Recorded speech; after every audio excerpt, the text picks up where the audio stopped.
bienvenue dans votre émission Parlons-en en direct de Londres. Nous sommes en partenariat avec la chaîne Dorcas TV ici à Londres, Espoir TV et Dorcas TV pour un nouveau partenariat pour la gloire de Dieu. Vous pouvez bien sûr retrouver donc cette émission également sur la box Orao. Sur la box Orao, pas sur la chaîne Espoir TV qui est la chaîne 77 à partir de l'Europe, mais plutôt sur la chaîne 11 qui est la chaîne Dorcas TV pour pouvoir suivre cette émission et bien sûr également sur les réseaux sociaux. Alors ce soir, je suis vraiment très contente de pouvoir recevoir un homme de Dieu qui est très difficile à pouvoir recevoir sur un plateau parce qu'il est quand même fortement occupé. Et je bénis le Seigneur parce qu'il nous permet de passer ce temps ensemble. Et nous allons aborder un thème qui est d'actualité malheureusement, le rôle de l'Église. Le rôle de l'Église en temps de crise. Le rôle de l'Église en temps de crise, le cas de la République démocratique du Congo. Quel doit être le rôle de l'Église, l'implication, l'engagement de l'Église, du chrétien, des serviteurs de Dieu lorsqu'il y a une situation de crise telle que nous la vivons actuellement? Eh bien, c'est ce qu'on va découvrir ce soir avec un homme de Dieu qui, je pense, est suffisamment engagé et qui a suffisamment d'expérience que pour nous en parler. Bonsoir, homme de Dieu. Bonsoir, Maman Julie. Merci, apôtre Dany, de pouvoir être sur ce plateau. Merci beaucoup. Nous sommes là. Je crois que nous allons parler un peu.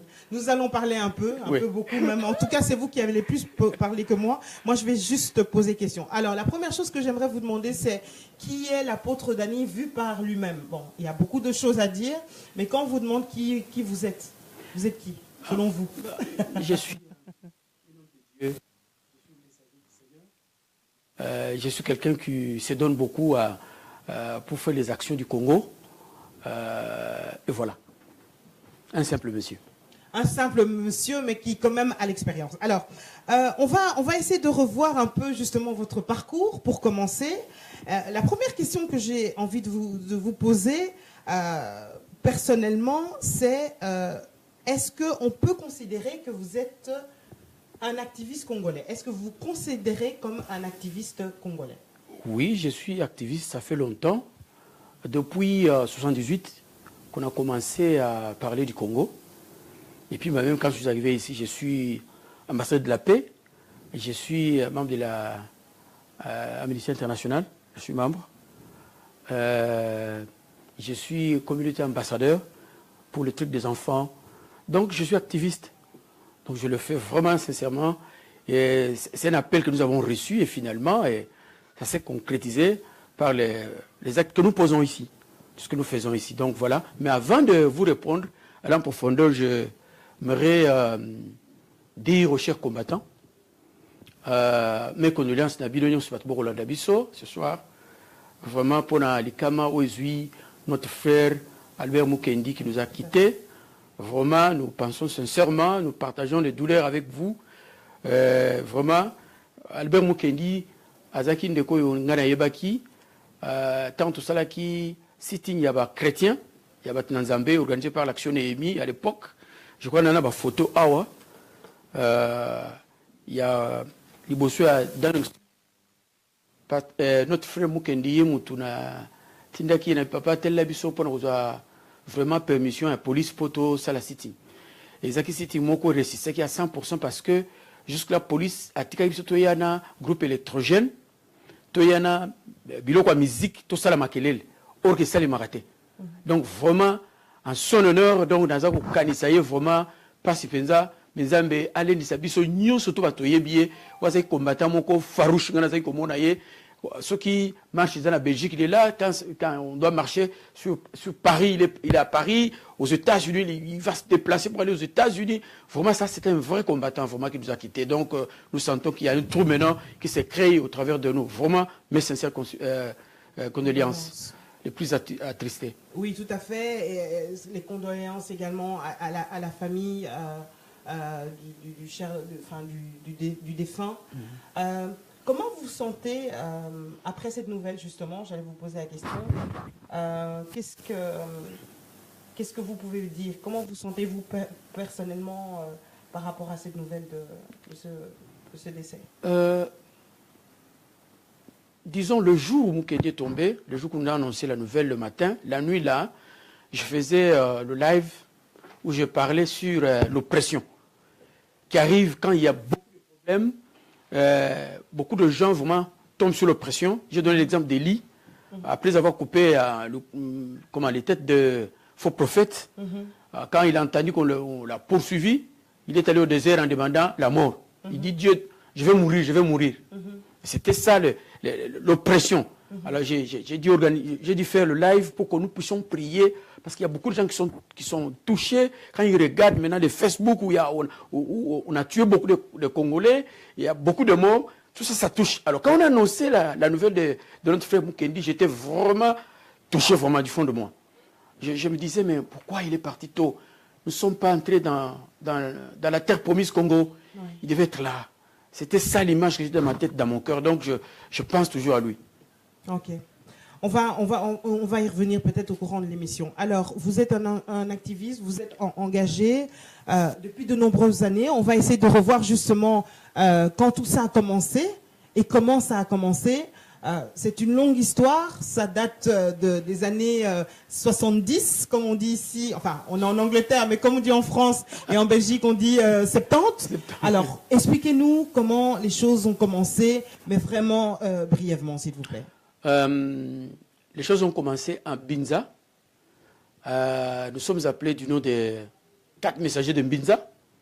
Nous étions jeunes, comme tous les jeunes. Nous étions, à cette époque-là, moi j'habitais ma campagne, je suis allé voir mon ami qui habitait Cité Baudouin. Alors de là, il y a un papa qui a reçu une vision, qui était diacre de l'église catholique. Alors ce papa a pu recevoir une vision. Dans cette vision, l'ange lui a dit, va dire à Papa Gala qui était directeur de la poste, qui rassemble les jeunes gens. Donc Dieu a besoin de jeunes gens de la Cité Baudouin parce qu'il veut faire quelque chose avec eux. Et c'est comme ça que l'histoire a commencé. Nous, on a refusé, mais finalement, le papa, il avait mis sur pied un moyen. Le moyen, c'était quoi? Créer une équipe de football, acheter des t-shirts, et puis les jeunes gens vont venir. Et nous sommes venus. Quand nous sommes arrivés, il nous a annoncé la nouvelle de créer une chorale, commencer à chanter à l'église. Tout le monde était dispersé, parti. Et finalement, il nous a appelés, s'est mis à genoux. Il a dit, en tout cas, mes enfants, voilà ce que Dieu m'a dit, de vous rassembler parce qu'il a quelque chose à faire avec vous. Wow. Et la chorale a débuté. C'est Cardinal Malula qui est venu bénir cette chorale-là, qui s'appelait Bilengue Amunda des Cités Baudouin.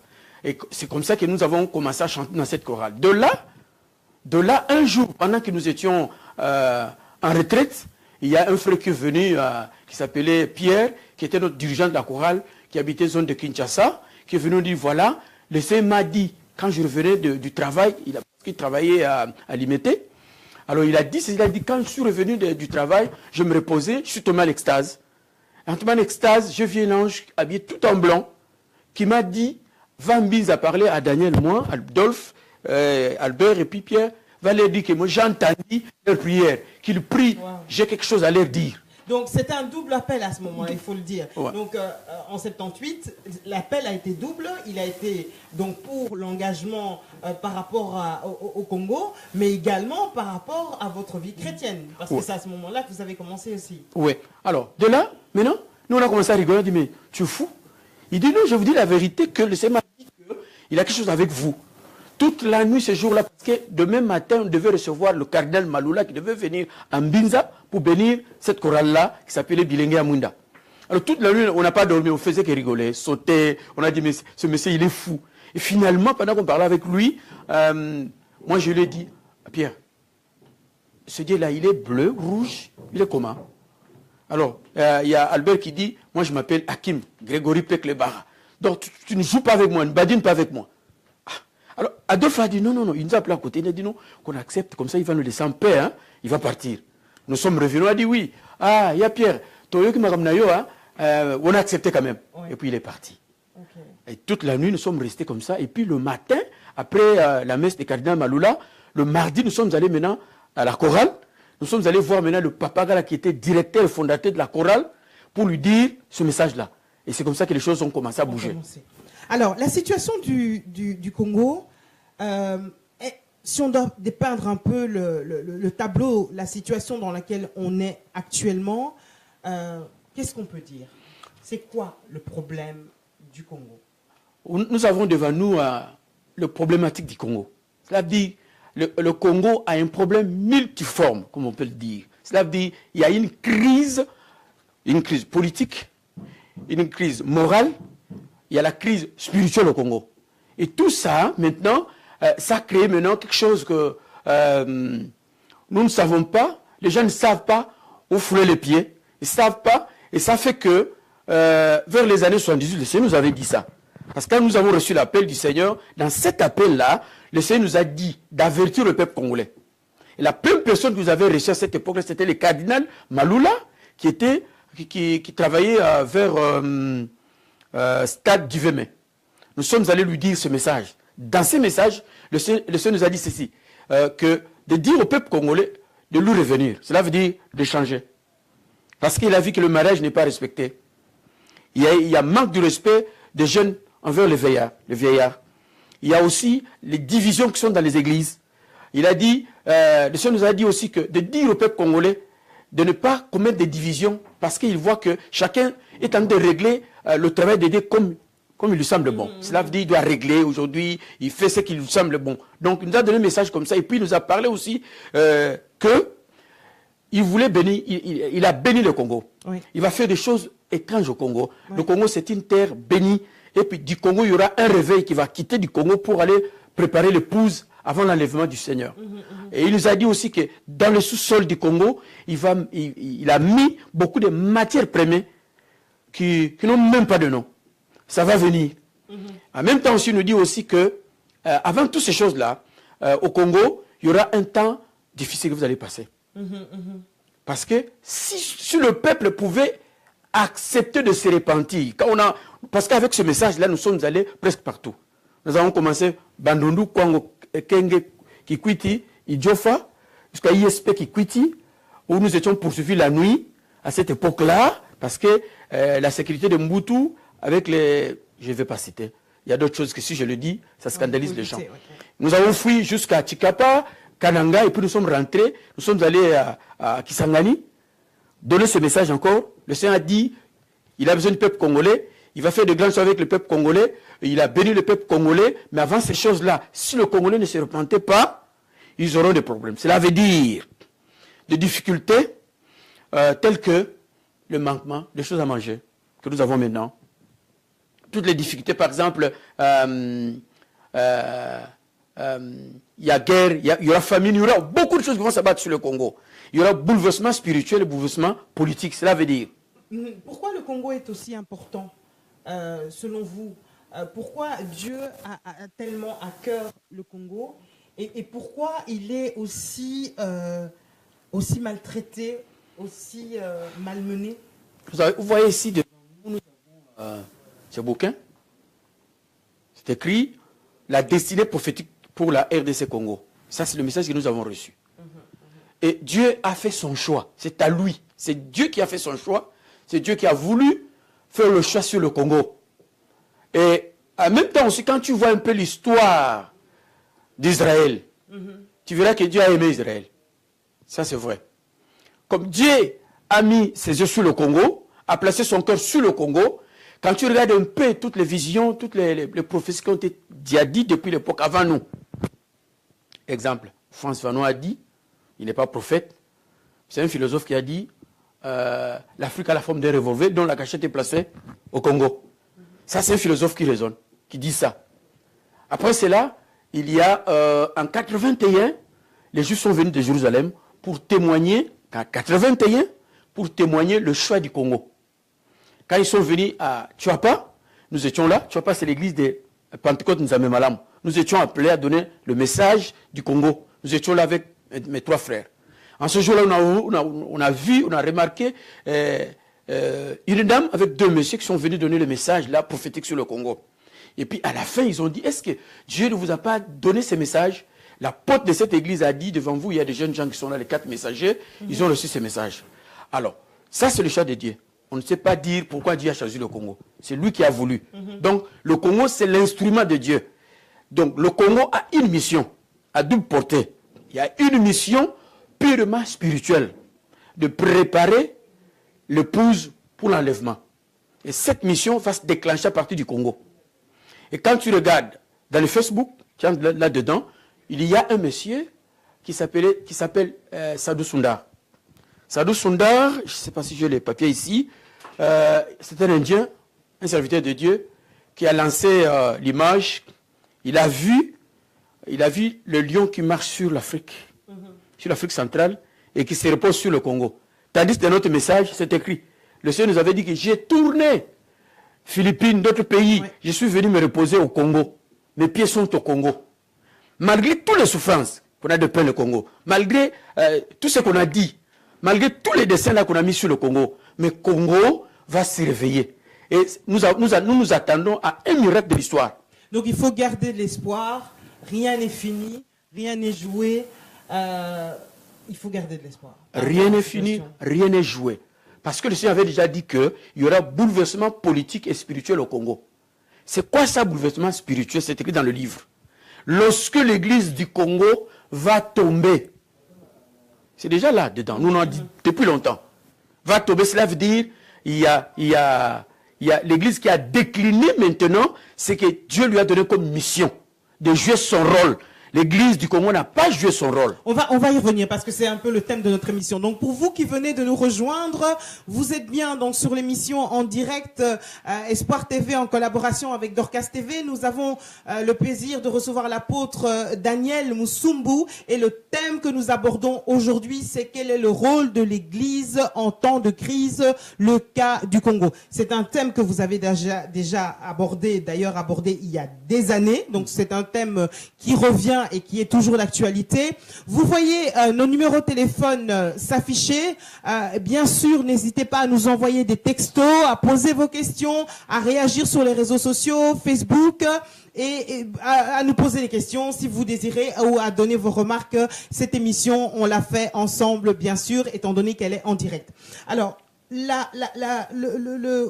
avez dit, il y a quelques années, vous avez parlé, je viens de le dire, de justement le rôle de l'Église en temps de crise. Donc ça veut dire que ce problème de cette Église qui ne bouge pas, qui est inerte, qui est paralytique, ça ne date pas d'aujourd'hui.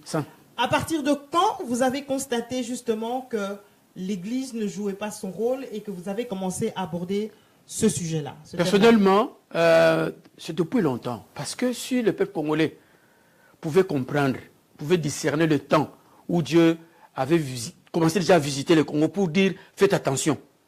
Le peuple congolais, ou l'Église catholique en général, pouvait comprendre que non, il y a 2 jeunes gens, il y a 4 jeunes gens de Binza qui ont reçu un message. Et quand nous sommes allés chez le cardinal, le problème c'était quoi? Le cardinal pouvait prendre ce message-là, ce message ici, que nous avons ici, étudier cela, diffuser cela. Je crois que ça allait nous épargner de beaucoup de choses. Parce que il est écrit dans Matthieu 5, 13, que vous êtes le sel de la terre, la lumière du monde. Lorsque l'Église, qui est le sel de la terre, va manquer sa saveur, elle est foulée aux pieds. C'est ce qui est arrivé aujourd'hui. Donc l'Église a tourné le dos au Congo depuis longtemps. C'est pas maintenant. C'est depuis longtemps que nous avons commencé à dire. Quand tu regardes maintenant, les images sont là. Nous 4, nous étions invités à donner le message au stade Camagnola à l'époque de Kabila et de Père. On a donné ce message avec mes frères, mes 3 frères. Nous avons donné ce message. Tout a été dit.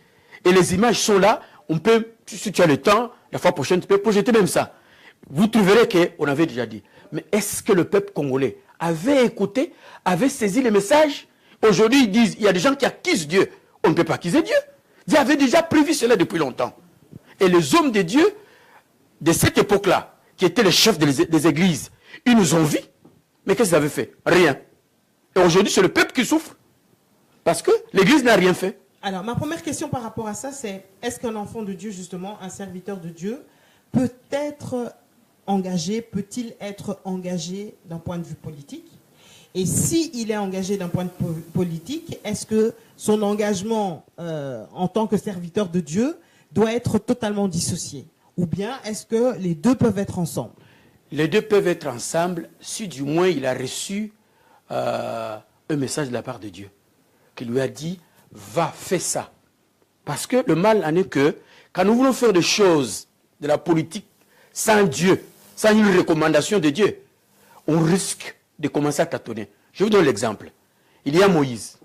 Moïse qui reçoit un message. Maintenant, dans ce message, Dieu lui dit, tu vas faire sortir mon peuple. Le peuple était souffrant pendant beaucoup d'années. Dieu maintenant va croiser Moïse, il va lui donner ce message. Avant d'aller voir maintenant Pharaon qui était... c'est Pharaon qui dirigeait le monde à cette époque-là. C'est Dieu qui lui a dit. Dieu est parti avec lui. Mais souvent, nous voulons faire la politique, nous les hommes de Dieu, sans que Dieu nous envoie. Alors, est-ce que pour faire la politique, il ne faut pas avoir une formation? Il faut être formé. C'est une profession. Ouais. Être politicien, normalement, il faut avoir une formation. Alors, quand on dit faire la politique, ça veut dire quoi? Un homme de Dieu qui fait la politique, ça veut dire quoi? Ça veut dire que, voilà, il a une profession en tant que politicien, ou bien c'est juste le fait d'être activiste, donc s'intéresser aux choses de la nation et être activiste. Ça veut dire quoi exactement? Pas seulement ça, il faut avoir le talent là. Ok. Hein, de leadership, de diriger, quelque chose comme ça. C'est Dieu qui donne ça. Ça, c'est naturel. Okay. Hein, tu peux avoir ça. Il y a aussi des gens là qui peuvent faire la politique. Parce que la politique, c'est la gestion de la cité. Savoir gérer la cité. Quand tu ne sais pas gérer la cité, ta politique est néant, est vide. Alors maintenant, les deux, le talent et les études, ça compte aussi. Donc, on peut le faire. Mais si on est un enfant de Dieu, le conseil que je dois donner, c'est être sûr que c'est Dieu qui t'envoie de faire la politique là. Si Dieu ne t'envoie pas, il ne faut pas badiner. Parce que lorsque Moïse est allé devant Pharaon, tu vois ce qui s'était passé. Le serpent de Moïse a été avalé par le bâton de Moïse et c'était fini. Mais maintenant, qu'est-ce qui arrive? Lorsque les enfants de Dieu arrivent, ou bien s'approchent de la politique sans être bougés, touchés par Dieu, ils sont avalés. C'est comme ça qu'ils changent même. Les invités de Dieu commencent à changer. Oh, tu vois, au moni, tout ça, sima, parce que Nzamba tombolingana za la pembe na mokonzi, voilà comme ça. Et puis le langage, ça commence à changer. Mais si c'est Dieu qui t'envoie de dire, d'être dans la politique, il te soutient. Et c'est tout. On a vu Jean-Baptiste. Alors, les prophètes. Il y a énormément de prophètes aujourd'hui. Et le prophète, en général, parle. Moi, je vois des prophètes dans la Bible qui ont parlé. Élie a parlé, ils sont allés devant les rois, ils ont dit au roi les choses qu'il fallait dire, pour lesquelles ils n'étaient pas d'accord. Comment expliquer qu'il y a autant de prophètes aujourd'hui et on ne voit pas ces prophètes aller vers les rois, vers les responsables, les dirigeants, pour leur dire exactement ce que Dieu dit? Le problème, c'est quoi? Est-ce que tous ces prophètes-là qui se disent prophètes, ils sont prophètes? Ça, c'est la première question de se poser. Deuxièmement, un prophète, c'est la bouche de Dieu. S'il est la bouche de Dieu, est-ce qu'il est connecté à Dieu? C'est aussi un problème. Tu peux être, titré, mais tu n'es pas connecté à Dieu. Quand on est connecté à Dieu, tu vas marcher avec le temps. Cela veut dire que Dieu te dit ce que tu dois dire. Maintenant, il faut dire ça au peuple, il faut dire ça au peuple. Et quand eux, ils ne parlent pas, parce que maintenant, il y a tant de problèmes au Congo, tant de difficultés. Maintenant, le rôle de prophète, c'est quoi? C'est dire ce qui se passe. Qu'est-ce que Dieu pense? Qu'est-ce que Dieu veut que le peuple puisse faire? Là-dedans, nous voyons le peuple, nous voyons aussi le gouvernement, nous voyons aussi son église. Qu'est-ce que Dieu dit? Selon vous, qu'est-ce qu'il dit? Qu'est-ce que Dieu dit? Actuellement. Mais Dieu a dit, je vous ai dit que je suis devant... Je vous donne l'exemple. Pendant tout ce temps, depuis l'époque là, 78 jusqu'à aujourd'hui, mes pieds sont à genoux devant Dieu. Pourquoi? Tu peux recevoir une prophétie, un message de la part de Dieu. Tu ne dois pas baisser les mains, mais tu dois continuer à prier. C'est comme Élie. Lui qui a dit, il n'y aura pas la pluie pendant 3 ans. Mais il est resté au-dessus de la montagne. Au-dessus de la montagne, c'est quoi? C'est être en face de Dieu. Quand il était en face de Dieu, il veut descendre maintenant avec un message. Le message, c'était quoi? Il dit à son serviteur, regarde un peu quelque part là-bas au ciel. Son serviteur va voir, il dit, je ne vois rien. Je ne vois rien. Lui-même, quand il regarde, il voit le nuage. Maintenant, il va dire au roi, tu vas atteler tes chars, hein, parce qu'il va pleuvoir. Voilà une personne qui est connectée pendant tout ce temps. Parce qu'il a reçu, il a compris le cœur de Dieu. Qu'est-ce que Dieu voulait? Alors, il est resté en face de Dieu. C'est ce que nous devons faire. C'est ça la vie d'un serviteur de Dieu, d'un prophète de Dieu. Rester en face de Dieu pour recevoir les messages. Tu peux me poser la question, qu'est-ce que tu as reçu maintenant? Moi, je vais te dire. Tu veux que je te dise? La question, bien sûr. Voilà. Vous entendez un mouvement qui annonce la pluie. J'entends le mouvement. Qui annonce la pluie. J'entends le mouvement qui annonce la pluie. Le changement. Oui. Il y aura un miracle d'histoire pour le Congo. Vous comprenez? Mais le problème, la première problème, c'est quoi? Si nous voulons un changement pour le Congo, nous devons, nous-mêmes les Congolais, commencer à changer nos cœurs. D'accord. La repentance est très importante pour tout Congolais, pour l'Église en général. La repentance nationale. La repentance pour l'Église. Parce qu'il est écrit dans 2 Chroniques 7,14, si mon peuple qui est invoqué mon nom, prie, s'humilie, cherche ma face, je guérirai son pays. Ça, c'est le démarche, ce sont les principes de Dieu. Si nous voulons un changement, le Congo, nous devons nous repentir, nous devons nous pardonner entre nous, nous devons nous unir ensemble, nous devons nous réconcilier. 4 colonnes. D'où vient justement, j'allais vous poser la question, d'où vient selon vous cette haine viscérale comme ça, très subtile qu'un Congolais peut avoir vis-à-vis de son frère congolais ou une sœur congolaise, peu importe. La haine, le manque justement de solidarité, le fait de parler en mal de son prochain, de son frère congolais, même de sa patrie, de sa nation. Qu'est-ce qui fait que maintenant le Congolais est tellement amer? Vous savez, lorsque nous avons reçu ce message, on a commencé à dire ces choses depuis longtemps. Le problème n'est pas le gouvernement là qui est au pouvoir. Mais le premier problème, c'est nous, c'est le cœur du Congolais. Le mal est dans le cœur. C'est là où il y a l'obstacle au changement du Congo. Si nous voulons vraiment que Dieu descende pour faire quelque chose, nous devons commencer à travailler le cœur du peuple congolais. Mais qu'est-ce qui s'est passé dans son cœur? Voilà. Vous avez le diable connaissant que le Congo, c'est un pays choisi de Dieu. Qu'est-ce qu'il fait? Vous savez, lorsqu'il y a le début du réveil à l'époque au Congo, vers les années 85 fin, à l'époque, le pays était calme. Tout le monde craignait le mal.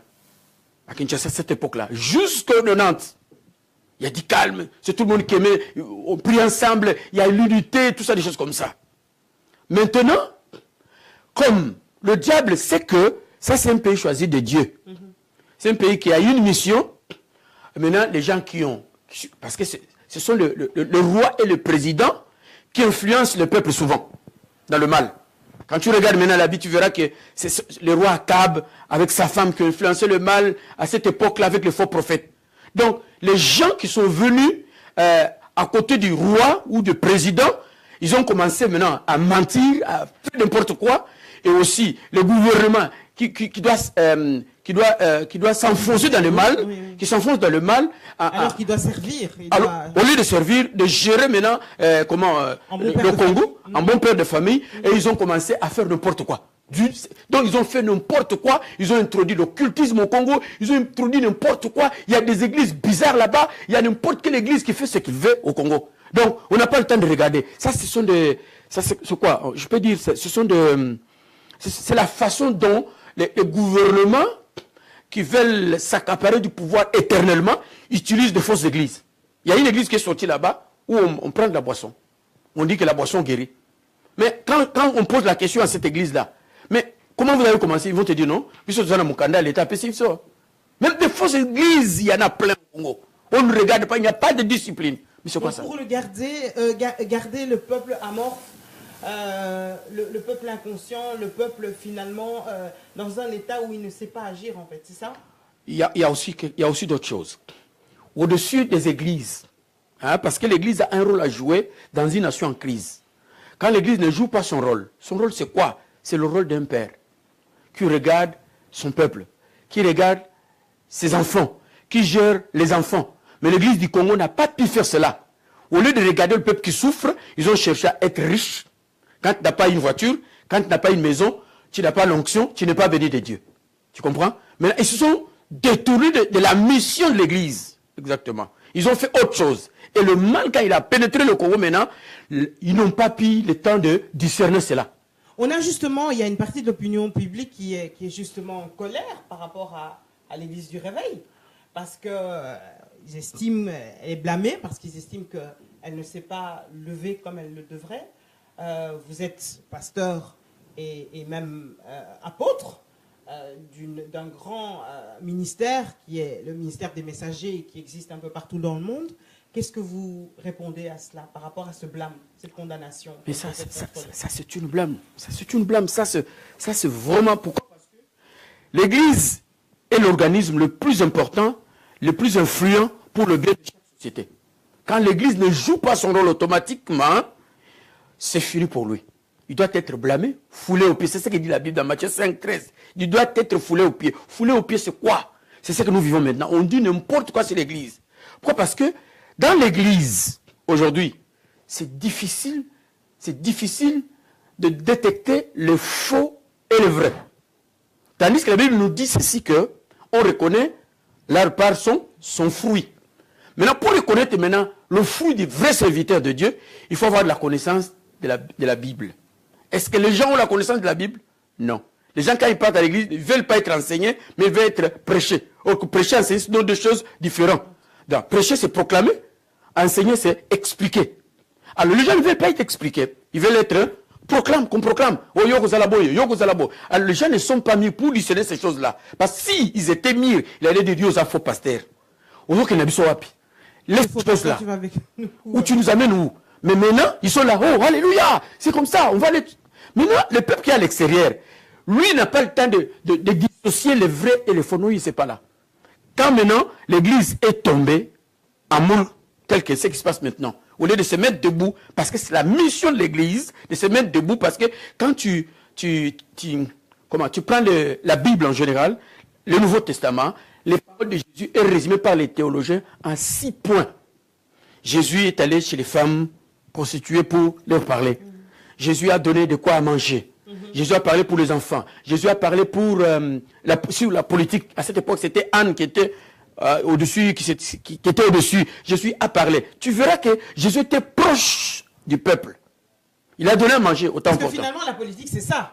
C'est être proche de la population, et la gérer en bon père de famille, trouver les solutions pour qu'elle puisse vivre convenablement. Oui. Alors maintenant, ces choses-là, on n'a pas fait ça. Et finalement, la politique qui nous suit, qui doit avoir la manière, doit regarder maintenant l'Église. Lorsque l'Église tombe en moule, c'est la politique aussi du pays qui tombe. Tu vois, c'est pour cela, Dieu a besoin d'un bon gouvernement. Dieu veut un bon gouvernement. Un bon gouvernement, c'est le gouvernement qui sait gérer la population, donc qui n'est pas dictatorial, qui sait garder la population, souvenir aux besoins de la population. Mais maintenant, quand tu regardes un peu l'Afrique, c'est la même chose partout. Ce qui se passe au Congo, c'est partout en Afrique. Donc, on revient sur les implications. Donc, en quelques mots, quelles doivent être l'implication de l'Église dans la situation justement de crise? Dans cette situation, l'Église doit juste... son premier rôle, c'est quoi? C'est la prière. Et on ne doit pas seulement prier. Oui, parce qu'il y en a qui disent, oui, mais prier, c'est bien beau, mais ce n'est pas suffisant. De la prière, on reçoit la force. Dans ce pays où nous sommes en Angleterre, vers le XVIIe siècle, XVIIIe siècle, il y a une reine qui s'appelait Mary en Écosse. Un serviteur de Dieu qui priait seulement une fois par année, 40 jours. Pendant qu'il entre en prière, il commence à prier, la reine disait souvent, tu peux vérifier cette histoire. La reine disait, allez dire à ce monsieur-là de stopper sa prière. C'est quoi? Cela veut dire, la reine, dans la science occulte, il sentait quelque chose. Il y a une force. Vous comprenez? Donc on ne peut pas ignorer la force de la prière. Dans ces pays, l'Angleterre, guerre de 100 ans, la France veut attaquer maintenant l'Angleterre. Le roi de cette époque-là va chercher le bishop de Canterbury, le chef des méthodistes, le chef de Baptist Church, ensemble. Il dit, voilà, la France veut nous attaquer. Qu'est-ce que nous allons faire? Donc nous voyons que la France est au-dessus. Qu'est-ce que nous pouvons faire? Est-ce qu'il n'y a pas moyen de prier votre Dieu là? Ils ont organisé une prière. L'histoire dit qu'on a ouvert le port à Bay Westminster, on a prié. L'autre exemple, je viens encore. 40-45, guerre de 40-45. Hitler va maintenant envahir l'Europe. Les intercesseurs de la France, de la Hollande, de la Belgique, de 4-5 pays se sont mis ensemble, ils ont commencé à prier. Quand ils ont commencé à prier, l'histoire dit ceci que, je vais vous montrer ça. L'histoire dit que Hitler a dit, je dois maintenant... il a lancé à l'armée en disant, il a dit, nous devons retourner pour voir ce que nous devons faire. Pendant qu'ils rentraient là où ils étaient dans leur caverne, maintenant, l'Angleterre, la France et la Belgique sont organisés. C'est comme ça qu'ils ont gagné la bataille. D'accord. Alors, parce qu'il ne nous reste pas beaucoup de temps et j'ai besoin de vous poser encore beaucoup de questions. Et je pense qu'on va revenir pour refaire une émission. Ouais. Je salue toutes les personnes qui nous regardent. En tout cas, messagère de la bonne nouvelle, David Bata, Esther, Toulou. En tout cas, que Dieu vous bénisse, que Dieu vous bénisse. N'hésitez pas à mettre vos commentaires et poser vos questions. Nous allons, Maman Janine Poyi, nous allons essayer de pouvoir vous répondre. En tout cas, l'homme de Dieu. Homme de Dieu, la prière, ok? La première chose qu'il faut faire, c'est prier. Deuxième chose. Attendez, la prière, excusez-moi. Ouais. Je n'ai pas vu, depuis tout ce qu'on voit là, je n'ai pas vu des chaînes de prière pour le Congo, avec tous des serviteurs. Je n'ai pas vu sur Facebook une image avec plein de serviteurs de Dieu, toutes confessions confondues, tout pays confondu, se mettre ensemble pour commencer à prier. Alors pourquoi on ne voit pas ce genre d'image? Pourquoi on n'a pas des réunions justes de prière pour le Congo pour l'instant, alors que les choses sont très graves? Pourquoi ça n'existe pas? Est-ce qu'il faut prier? Maman, je vais vous dire ceci, que le monde a toujours tendance à regarder ce qui frappe aux yeux. Je vais vous montrer, j'ai devant moi, ça c'est ce qu'on appelle les leaflets. Comment vous parlez ça en français? Comment vous dites? Les leaflets, comment vous dites ça? Oui, des flyers. Flyers. Bon, je ne sais pas s'il y a un terme. Il y en a plein ici. Ouais. J'ai organisé avec notre mouvement qui s'appelle Action Néhémie. Nous sommes allés en Belgique organiser une journée de prière. Wow. Quelle année? 2013. Ça, c'est 2002, 2003, depuis 2000 jusqu'à aujourd'hui. Ça, c'est une journée de prière avec qui? Kimpele. Il était venu si tu l'as invité. On a organisé beaucoup de gens. Quand Pasteur Dani et les autres organisent des journées de prière, est-ce que c'est la question? On doit se poser la question. Et qu'est-ce qu'ils veulent juste? Quand nous annonçons les messages là, on dit par exemple, je suis allé en Belgique, dans une réunion des hommes dédiés, l'année 2000, avec Pasteur Haute de Bruxelles, qui m'a amené dans cette réunion-là, pour que j'aille dire aux serviteurs dédiés qu'ils viennent, c'était où Sofitel, à l'hôtel Sofitel, c'est là où devait se passer cette journée-là. J'ai même des photos de l'hôtel Sofitel, où il y a Kasavubu, il y a Lukem Wabakuba. J'en ai tout. Donc, le problème, c'est quoi? C'est que les gens ne veulent pas la prière. Alors, les gens ne veulent pas la prière, homme de Dieu. Les gens disent qu'ils sont fatigués. Le Congolais a tout supporté. Il a supporté l'insupportable. Il a vécu des atrocités et il continue à vivre des choses qu'on ne peut même pas nommer, qui sont inimaginables. Normalement, on dit qu'il faut que la douleur, que la souffrance atteigne un certain point culminant pour que finalement on réagisse. On a déjà dépassé les points de non-retour depuis. Mais qu'est-ce qui fait que le Congolais supporte toujours l'insupportable? Qu'est-ce qui fait qu'il ne réagit toujours pas alors? Moi, je vais vous dire une chose. Le problème, c'est quoi? Nous avons besoin des leaders de masse qui influencent les gens, qui parlent, qui touchent le cœur des gens. Quand ils vont se mettre debout, ça va influencer aussi le peuple de sortir pour marcher. Parce qu'on a besoin de marcher maintenant. Hein? Parce que le peuple doit être libre de marcher, d'exprimer ses besoins. Mais il n'est pas libre. Alors, c'est ça que nous disons. Nous devons sortir. Ici, il y a 2 millions de personnes qui sortent à Kinshasa pour marcher. Nous avons vu Dieu qui exige à Josué de marcher 6 jours, 7 jours pour déclencher la délivrance de quoi? De Jéricho. Donc, marcher, ce n'est pas un péché. Et le gouvernement doit comprendre que c'est écrit, il y a la loi qui dit ça. Hein? L'homme est libre quand il fait ce qui lui semble être conscient ou libre. Vous voyez. Mais maintenant au Congo, le gouvernement en place ne veut pas. Mais si vous sentez que vous êtes des policiers qui gèrent la cité, laissez le peuple libre. Ça c'est un. De deux. Ce qui est arrivé maintenant, nous sommes arrivés maintenant vers... nous tendons vers la fin. Le bateau qui va entrer dans l'eau, moi j'ai toujours dit, c'est quoi? Le bateau... qui va entrer dans la terre promise Congo. Ça s'achemine mollo, tout doucement. J'espère, parce que là c'est... Kalamingite, Toko dans la terre promise Congo. Botelema, laissez-moi vous parler un peu en lingala pour peuple nabiso. Botelema, bozonga simate, tous ensemble na bino, soit tous en poto, tous ensemble na bino. Et l'autre aussi na bino zali l'unité du peuple, l'unité de la diaspora. Parce que diaspora, ce qui quelque chose se passe là-bas au Congo, diaspora tellement à Kenya ambassade, balamoko makambo changer dans le Congo. Alors le rôle justement de la diaspora, parce que certains disent ok de loin c'est facile, mais de loin on ne peut pas faire grand-chose. Est-ce que on peut dire qu'est-ce qu'elle doit faire pour être efficace et utile pour la situation congolaise? Et deuxième chose, est-ce qu'elle n'a pas une part de responsabilité justement dans le drame congolais, la diaspora? J'ai un message ici, parce qu'il est temps. Attendez. J'ai un message ici reçu de la part d'un secrétaire de Dieu américain. Dans ce message, il parle. C'est ça? Pasteur principal de l'église Life Changing Ministry, Baltimore aux États-Unis. Ici, par ce message ici, il montre le rôle que Dieu lui a dit pour les Congolais de la diaspora, ce qu'ils doivent faire. Quand tu regardes même la Bible dans Néhémie, tu vois que Néhémie était à l'extérieur du pays. Quand il entendait lever de son pays, il a pleuré. Après avoir pleuré, il a commencé à prier. Après avoir prié, il s'est mis debout. Il est allé voir le roi parce que lui, il servait le roi. Lorsque le roi l'a vu, il avait la face vraiment fade. Le roi lui dit, mais toi, qu'est-ce qui ne va pas aujourd'hui? Néhémie commence à expliquer la situation de son pays. Quand on est unis, ensemble, dans la diversité, c'est de là que nous allons combattre, même chez le blanc, même chez les Européens, pour le dire, voici. Mais les Européens, quand ils nous regardent, ils nous voient que nous sommes divisés. Nous devons devenir un seul peuple pendant ce moment le plus difficile. Un seul peuple avec un seul langage devant ces gens-là pour lui dire voilà ce qui se passe au Congo. Donc nous devons nous mettre debout parce que Néhémie s'est mis debout, il a parlé, il est allé chez le roi réclamer ses droits. Nous devons réclamer les droits avant de partir au Congo. Nous devons nous mettre debout parce qu'on ne peut pas partir au Congo comme ça sans aller voir les gens, soi-disant, qui décident. Vous parlez d'un coup d'État mondial, justement. Vous parlez d'un coup d'État mondial. Il y a un coup d'État mondial. Pourquoi? Parce que maintenant, il y a un grand silence qui s'est créé.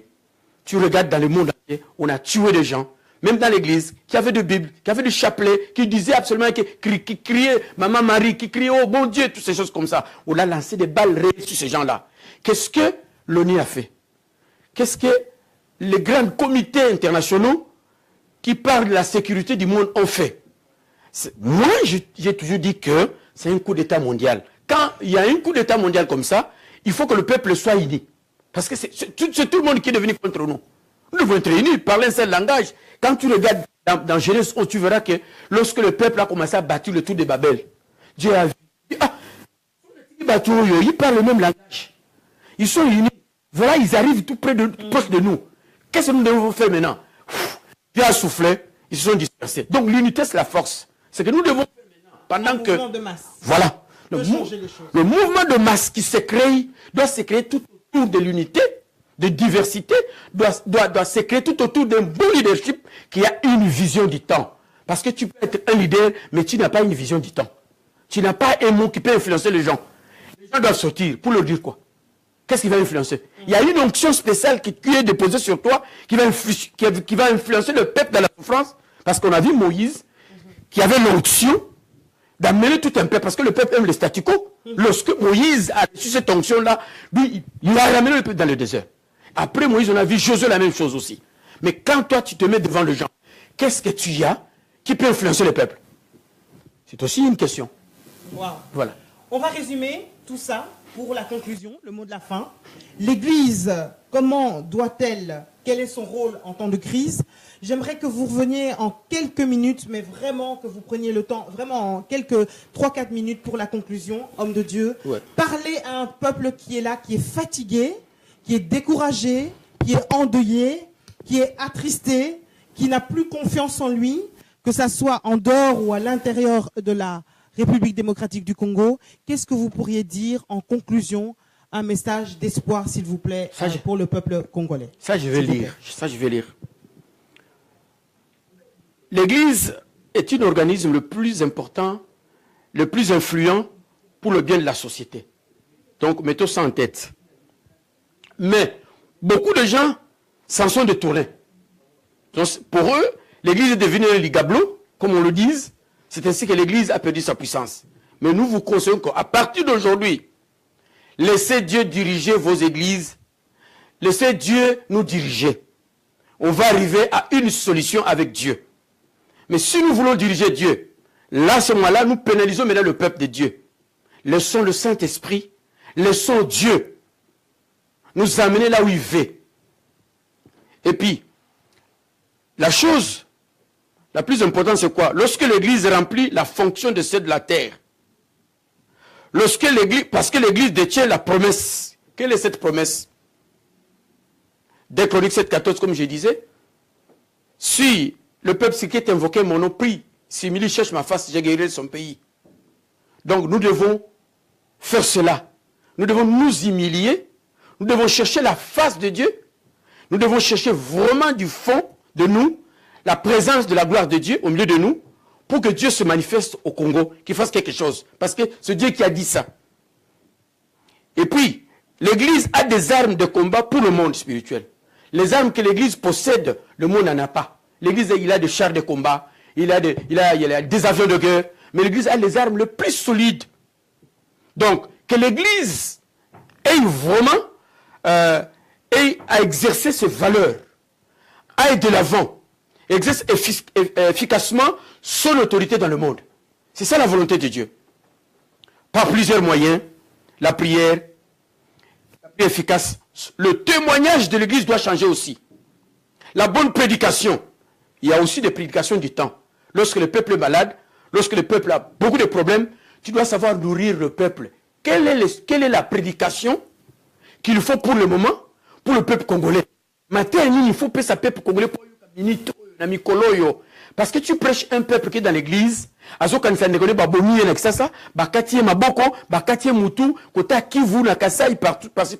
tous ces peuples-là sont dans la diaspora qui souffrent. Ils sont dans la église. Quelle sorte il y a matin, il faut payer Sabango, serviteur de Dieu. Dieu désire que l'église exerce la prière comme une influence qui contrôle les affaires de ce monde. Si l'église fait défaut dans ce domaine, il n'existe plus que du sel ayant perdu sa saveur. Faites attention, quand on ne fait pas cela, on a beaucoup de problèmes. Alors pour terminer, on n'a pas beaucoup de temps, conseil gratuit pour nous, hommes de Dieu. La Bible dit que le jugement va commencer dans la maison de Dieu. C'est par nous. La repentance doit commencer à l'intérieur de l'église. C'est de là que toute chose doit commencer. Si nous voulons influencer le destin du Congo, cherchons maintenant à faire de prières de repentance dans chaque église. Créer l'unité, la réconciliation. Et par là, Dieu va descendre. Quand Dieu va descendre maintenant, il va maintenant, comme les Anglais disent, le gouvernement, qui tue le peuple, Dieu va faire quelque chose avec ces gens-là. Mais c'est parce que l'Église a pris cette occasion pour Nzamba Kitate. On n'a pas exercé la parole de Dieu. Ce qui fait que la parole de Dieu est maintenant critiquée. On n'a pas mis en exécution la puissance de la parole de Dieu. Nous vous recommandons, serviteurs de Dieu, d'être ensemble, être unis, ensemble. Nous nous organisons. Ici, nous avons déjà commencé. J'ai une réunion à Belgique. Je crois dans un mois, j'irai là-bas aussi, voir les autres pour qu'on organise quelque chose sur le Congo. Je crois que le feu est déjà allumé. Hein? Comme le feu est déjà allumé, donc si pasteur, pasteur, l'église n'a pas l'église catholique. Tu comprends ce que je te dis? Quand on répond à besoin, chercher à répondre aux besoins du peuple. Ce peuple là-bas qui m'a yoté. Il y a babilé nous olé sabango. Ndeke. Ce que olé saïba ma sangu à kitoko. Alors qu'il n'est pas laissez biloko à kitoko répondre à besoin, il y a peuple, donne-lui de quoi manger. Tu verras ce qui va arriver. Avec la véritable parole de Dieu. La véritable parole de Dieu, puis la vision du temps. La vision du pays. Ce que Dieu t'a dit pour le peuple, c'est quoi? Pour ce peuple a retourné à la catégorie. Il peut te dire, mais dis-moi un peu. Tu nous dis que Dieu m'a dit, qu'est-ce que Dieu t'a dit pour le Congo? Qu'est-ce que tu vas lui dire? Waouh. Homme de Dieu, en tout cas, ce qui est sûr, c'est que vous n'avez pas perdu votre fougue depuis l'année 2000, depuis 1978. Et nous bénissons le Seigneur, que vraiment le Seigneur vous garde, parce que l'engagement que vous prenez et la manière dont vous parlez, en tout cas, il n'y a pas de langue de bois. Donc vraiment, que Dieu vous garde, que le sang de Jésus vous couvre et que vous puissiez continuer votre mission. Voilà, alors merci beaucoup et je pense qu'on se retrouvera pour une autre émission. On peut vous retrouver également donc sur votre page Facebook, vous avez des messages, vous prêchez régulièrement et vous êtes aussi sur la télévision, vous faites des lives sur Facebook, pardon. Donc votre Facebook s'il vous plaît. Daniel Moussoumou. Daniel Moussoungou. Donc n'hésitez pas de regarder presque tous les jours. L'homme de Dieu est en live et il dit des choses. Donc voilà, l'émission est terminée. Je remercie beaucoup mon frère Benoît Yambalade et Dorcas TV en collaboration avec Espoir TV pour cette émission. Merci à vous toutes qui avez réagi sur les réseaux sociaux. C'est la première, ce n'est pas la dernière. Priez pour nous que nous puissions continuer à faire ce genre d'émission où nous voulons, en tout cas, en tant que chaîne chrétienne, parler de tous les sujets qui nous concernent, parce qu'il faut arrêter de faire comme si de rien n'était. Il y a des choses par lesquelles nous sommes concernés, qui concernent notre vie au quotidien, qui concernent notre vécu, et il faut absolument en parler.